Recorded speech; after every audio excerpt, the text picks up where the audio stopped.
कल एक ऐसा वाक़या हुआ जिसकी वजह से आज का ये सारा शो जो है वो डिज़ाइन हुआ है। उसका रीज़न ये है कि हमारे पास हमारी ही कॉलीग हैं जो यहाँ होती हैं। नेहा उनका नाम है और फ़ायज़ा उनका नाम है। ये दो हमारे साथ काम करती हैं। कल इनको एक कॉल आई। कॉल आने के बाद ये उनसे 2-3 मिनट तक बात करती रही हैं। वो किसी गवर्नमेंट के प्रोग्राम की कॉल थी, तो उससे कुछ इन्फॉर्मेशन जो थी वो चाह रहे थे और उसके बाद इनका व्हाट्सएप जो है वो सारा का सारा हैक हो गया। कैसे ये वाक़या हुआ, कैसे था नेहा? कल सिर्फ 2 मिनट की कॉल थी, ठीक है। सिर्फ उसने पूछा है कि मैं किसी प्रोग्राम से बात कर रहा हूँ, तो आप मुझे बता दें अपनी इन्फॉर्मेशन तो मैंने शेयर नहीं की, पर सिर्फ 2 मिनट के बाद कॉल उसने खुद ही बंद कर दी। तो उसके बाद मैंने अपना व्हाट्सएप ऑन किया है तो वो चला ही नहीं, मतलब वो बंद हो गया, अनइंस्टॉल हो गया मेरे मतलब पूरे फ़ोन से ना। तो उसके बाद मैंने इंस्टॉल किया तो वो कोड वेरीफाई कोड होता है, तो उन्होंने मुझे वही नहीं सेंड किया। तो अभी तक उन्होंने मुझे सेंड नहीं किया वेरीफाइड कोड व्हाट्सएप वालों ने। तो आपका व्हाट्सएप हैक हो गया? जी। और आपका भी व्हाट्सएप हैक हुआ? जी। क्यों, आपका क्यों हुआ? मुझे एक कॉल आई थी, उसके बाद उन्होंने कुछ इन्फॉर्मेशन मांगी, वेरिफिकेशन कोड आया, उसके बाद व्हाट्सएप ऑन नहीं हुआ, बंद हो चुका था। और आपकी सारी इन्फॉर्मेशन आपके व्हाट्सएप में ज़ाहिर होती है, यूजुअली आपके कॉन्टैक्ट्स होते हैं। तो उन्होंने आपके किसी फ्रेंड से रब्ता करने की कोशिश की? फ्रेंड से रब्ता करने के बाद उन्होंने उनसे पैसे मंगवाए। पैसे मंगवाए? जी। आपके नाम से? जी। मेरे व्हाट्सएप नंबर से। आपके व्हाट्सएप नंबर से? और आपके फ्रेंड्स ने पैसे भी भेजे? जी, भेज दिए। बहुत अच्छे दोस्त हैं आपके। मतलब सीरियसली एटलीस्ट हमको चाहिए इस किस्म के दोस्त चाहिए। आप अपने फ्रेंड्स के लिए समय भी दीजिएगा, हम भी उनसे बात करेंगे। अच्छा, बट मुझे बताइए कोई राब्ता आपका उसके बाद उससे नहीं हुआ? नहीं। अच्छा, हमारे साथ जैन कुरैशी हैं जो साइबर क्राइम्स के लॉयर हैं। Let's say hello to him. अस्सलाम वालेकुम जैन। जी वालेकुम अस्सलाम जी। कैसे हैं आप? जी बिल्कुल ठीक, थैंक यू सो मच। अच्छा जैन, बहुत शुक्रिया आने का।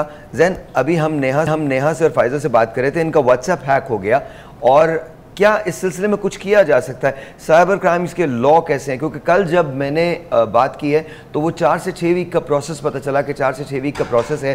एप्लीकेशन लिख के देनी पड़ती है, उसके बाद फिर IP एड्रेस जो है वो मालूम किया जाता है, व्हाट्सएप वालों को लिखा जाता है, उसके बाद कहीं जाकर उसको एप्रीहेंड किया जाता है, अगर वो एप्रीहेंड हो सके तो। प्लीज़ टेल मी कि क्या इसी तरह से इसके अलावा कोई इन्फॉर्मेशन है?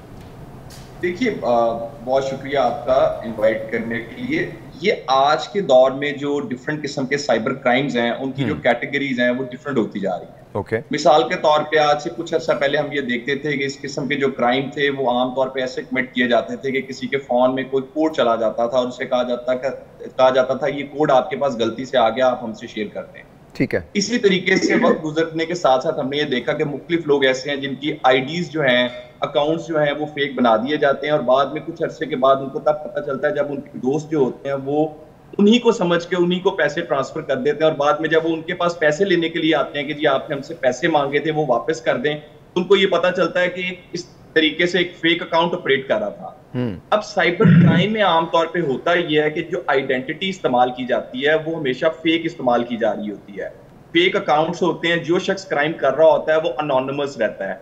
इसीलिए सेक्शन 16 में unauthorised use of identity information का जो है वो इस्तेमाल किया गया, जो अल्फाज थे वो इस्तेमाल किए गए, और इसकी सजा भी 3 साल है। किसी का फेक अकाउंट इस्तेमाल करना, उस फेक अकाउंट से किसी की आइडेंटिटी को मिसयूज करना, उसको नुकसान पहुंचाना, उसको फाइनेंशियली कोई नुकसान पहुंचाना, इसकी कानून में सजा 3 साल है।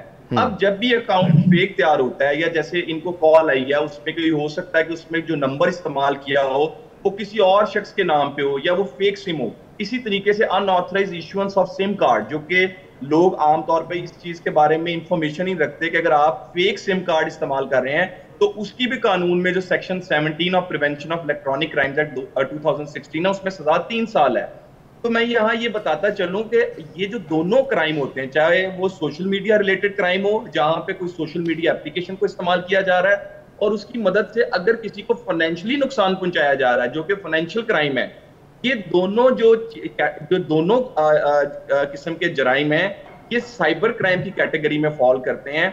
और अगर आप इसी तरीके से फेक अकाउंट या फेक सिम के थ्रू किसी शख्स की आइडेंटिटी को मिसयूज करते हैं, उसके दोस्तों से पैसे मंगवा लेते हैं, उसको डिफेम करते हैं, तो इलेक्ट्रॉनिक फ्रॉड जो सेक्शन 14 है prevention of electronic crimes act का, वो बड़ा कैटेगोरिकली बताता है कि कोई शख्स नहीं, बट जैन सवाल मेरा ये है कि इसको कितनी जल्दी इनको पकड़ा जा सकता है? आपको ऐसे कुछ केस, बिकॉज मैं कल जब मैंने बात की तो मुझे ऐसा लगा जैसे इसको ये बहुत बहुत टाइम टेकिंग है और इतना आसान नहीं है इन लोगों को एप्रीहेंड करना या पकड़ना। देखिए, बीइंग ए लॉयर मैं आपकी जो बात है उसको 3-4 डिफरेंट तरीके से जो है वो उसको एक्सप्लेन करना चाहूंगा, क्योंकि आपका क्वेश्चन जो है वो अगर मैं उसको स्ट्रेट अवे एड्रेस करूंगा तो वो शायद एड्रेस नहीं हो पाएगा। ओके।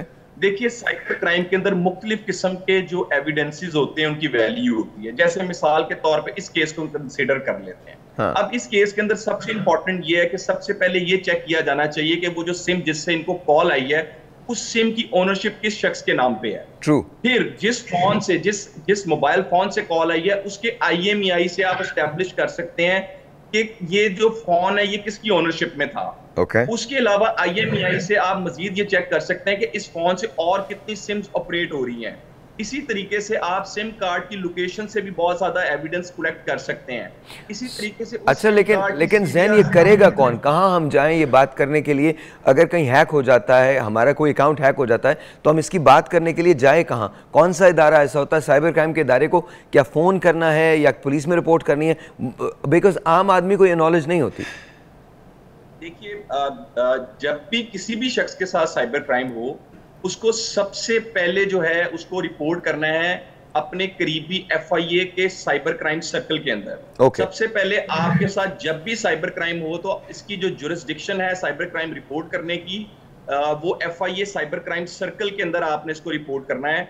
और दूसरे नंबर पे जो सबसे अहम बात है, जो मैं बीइंग ए लॉयर अपने बहुत सारे क्लाइंट्स को भी बताता हूँ, जब भी साइबर क्राइम हो हमेशा जो एविडेंसेस हैं उनको सेव कर लें। एविडेंसेस से मुराद क्या है? अगर आपको किसी ने कोई मैसेज भेजा है उसकी स्क्रीनशॉट से उसको सेव कर लें। अगर आपको कोई कॉल आई है उसको आप स्क्रीनशॉट लेके सेव कर लें। अगर आपको कोई ईमेल आई है, क्योंकि नॉर्मली लोग खौफजदा हो जाते हैं और वो खौफ में आके एविडेंसेस को डिलीट कर देते हैं, बाद में एस्टैब्लिश करना उनके लिए मुश्किल हो जाता है, even in the court of law. So ये केसेस जो है एट दी इन्वेस्टिगेटिंग स्टेज या इंक्वायरी स्टेज पे तो ये एस्टैब्लिश होते हैं कि किस शख्स ने ये जुर्म किया है। बट अदालतों में जब ये केसेस जाते हैं, जब FIR हो जाती है, उसके बाद जब चालान सबमिट होता है, तो उसके बाद इन केसेस के अंदर जो एविडेंसेस होते हैं उनकी वैल्यू स्टार्ट हो जाती है। अच्छा, तो अपने एविडेंसेस को सेव रखें। अच्छा ज़ैन, साथ रहिएगा हमारे। बेटा, आप लोग मुझे ये बताएं कि आप लोग कल से आज तक किसी डिप्रेशन से गुजरे, किसी ऐसी चीज़ से गुजरे, एंग्जाइटी है, और सच बोलना है, बिल्कुल सच बोलना है। देखें, सबसे बड़ी ज़िंदगी में जब किसी चीज़ के रिजॉल्व पे हम जाते हैं तो सबसे पहले एक्सेप्ट करना होता है। तो खुल के बताइए, आपको महसूस क्या हुआ? सबसे पहले तो शॉक्ड हो गए कि ये कभी पहले हुआ नहीं था। तो एकदम से हुआ तो पैनिक हो गए और मतलब पूछने लगे सबसे, पर दिमाग में एक बात थी कि पता नहीं वो मतलब हमारा व्हाट्सअप है तो पता नहीं क्या क्या उसके साथ कर लेगा। तो उसके बाद थोड़ा सा काम डाउन होना शुरू हुए कि कुछ नहीं था उस व्हाट्सअप में तो कुछ नहीं होता। पर जब पता चला कि पैसे जा रहे हैं व्हाट्सअप से, तब थोड़ा सा डिप्रेस्ड हो गए कि और पता नहीं किस किस को मैसेज मतलब उसने किया होगा कि मुझे चाहिए। फायजा, आप? सर, पहले तो मैं डिप्रेशन में गई, उसके बाद शौक हुई थी कि मेरी जो पर्सनल इन्फॉर्मेशन है, जैसे पिक्चर्स होती हैं, वीडियो, एब्सोल्युटली, वो इन्फॉर्मेशन शेयर ना हो जाए किसी और के साथ, इसीलिए थोड़ा सा थे डिप्रेशन में। ओके। डॉक्टर साहब, ये